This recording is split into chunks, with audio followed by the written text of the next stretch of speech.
Olá, queridos. No vídeo de hoje nós vamos falar de uma maneira breve um pouco sobre a esquizofrenia. Eu sei que talvez, certamente, você chegou até esse canal assistindo alguns vídeos com essa temática, ou você já está inscrito aqui, já conhece o meu testemunho com essa enfermidade. E aí hoje nós vamos compartilhar aqui algumas coisas importantes acerca dessa doença que muitas vezes é tão mal interpretada, ou as pessoas não conhecem bem os sintomas, as circunstâncias às quais ela ocorre, ela acontece, e sabe que para poder ajudar uma pessoa que está passando por isso é necessário que a gente busque mesmo informação, invista tempo em conhecer o que é esquizofrenia, como acontece, quais são os sintomas. E nesse vídeo nós vamos falar sobre isso e falar também a importância da família, de como a família ela é importante nessa jornada, juntamente com uma pessoa que está passando por esse contexto. Então a esquizofrenia, queridos, ela é uma doença mental crônica, segundo a ciência, que se manifesta no período da adolescência para o início da vida adulta.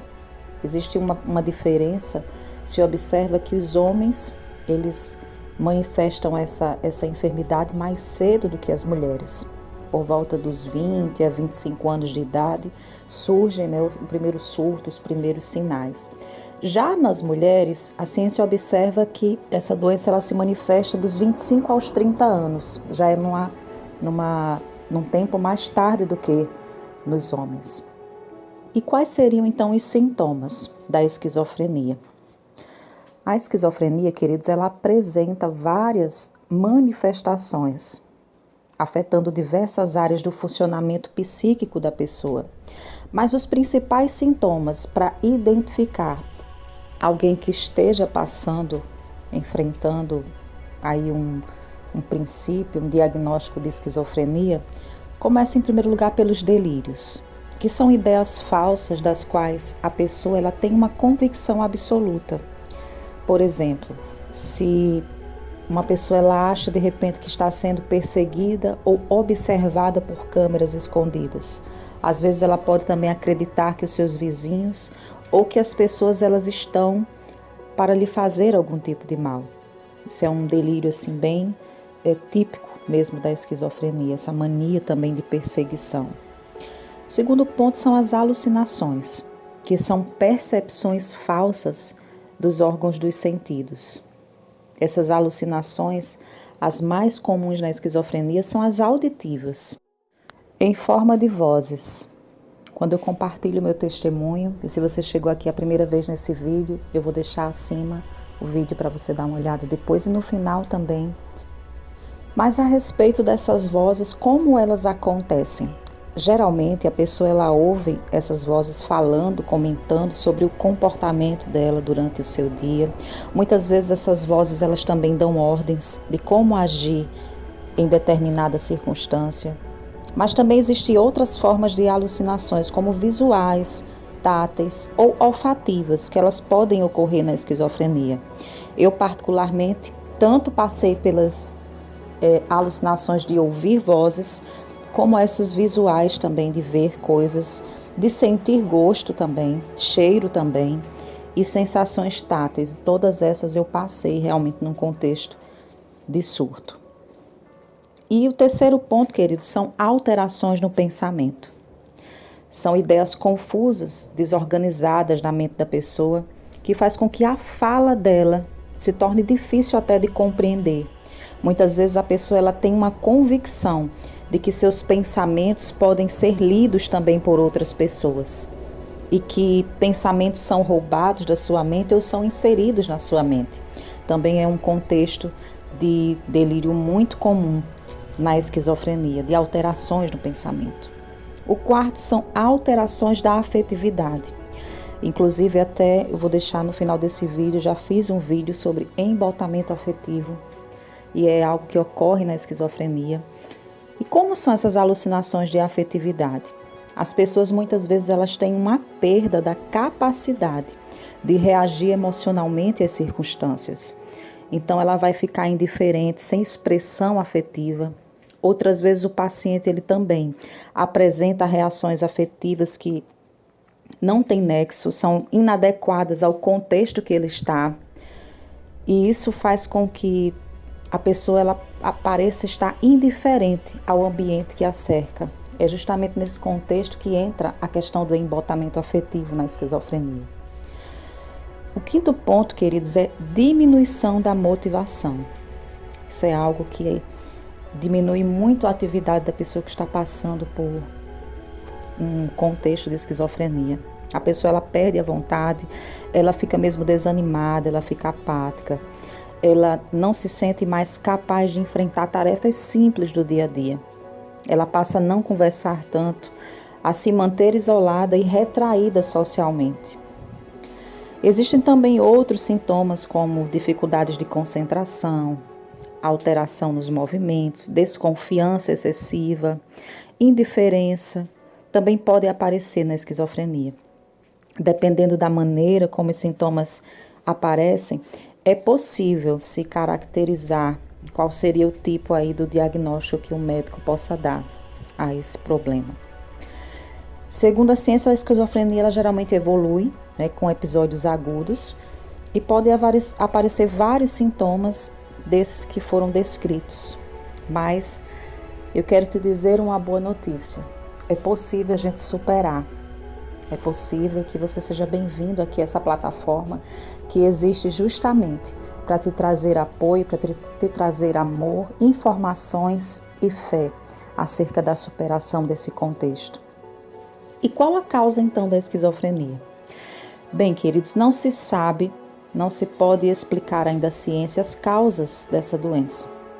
A hereditariedade tem uma parcela importante. Sabe-se que pessoas que têm parentes de primeiro grau, que tenham esquizofrenia, têm uma chance maior de apresentar essa doença.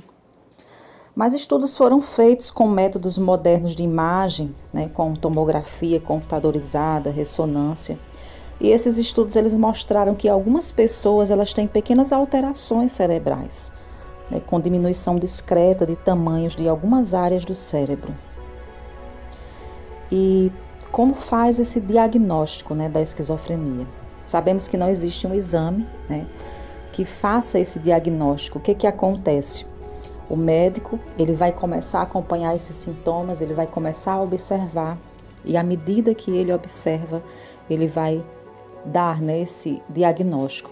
Às vezes ele pede alguns exames para que sejam apenas excluídas as possibilidades de serem outras doenças que podem manifestar também sintomas da esquizofrenia. E como faz o tratamento dessa doença?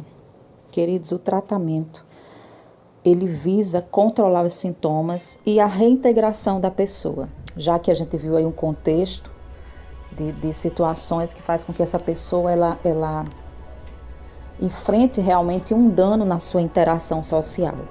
Então, esse tratamento ele vai ser um acompanhamento médico, com medicações, mas também um acompanhamento com o psicólogo, na terapia. Isso vai ajudar muito na construção de uma autoconsciência na pessoa, da reintegração dela, da interação familiar, social. É muito importante. Eu sempre falo isso aqui no canal, não tem como desassociar do tratamento a parte do acompanhamento com o psicólogo.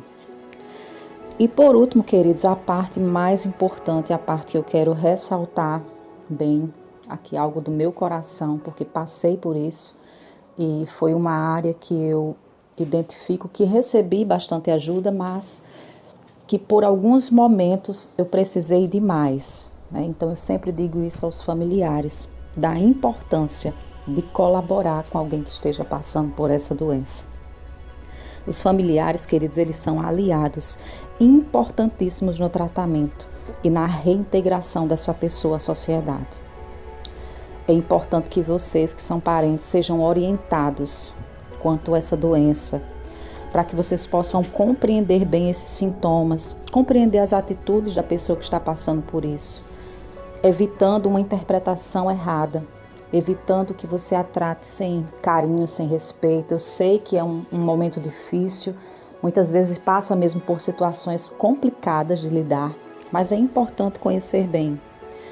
E as atitudes inadequadas dos familiares, elas podem muitas vezes colaborar até para a piora clínica da pessoa.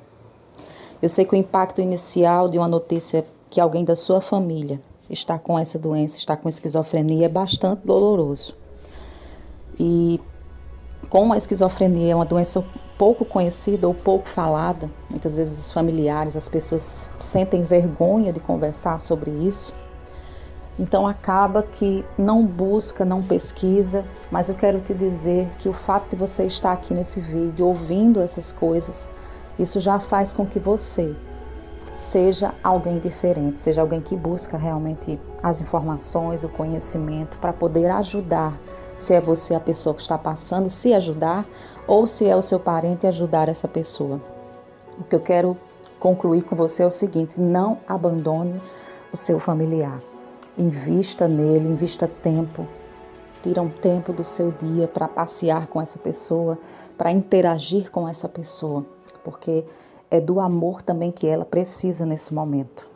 E talvez seja você a pessoa que vai dar mais amor, que vai dar mais atenção e que vai contribuir de uma forma maravilhosa para a recuperação dessa pessoa. Que você seja bem-vindo aqui, que esse canal ele venha agregar na tua vida, na tua casa, na tua família, esperança, força, apoio, porque essa é a missão e esse é o motivo de estarmos aqui compartilhando esse conteúdo. Fica na paz e até o próximo vídeo de dicas.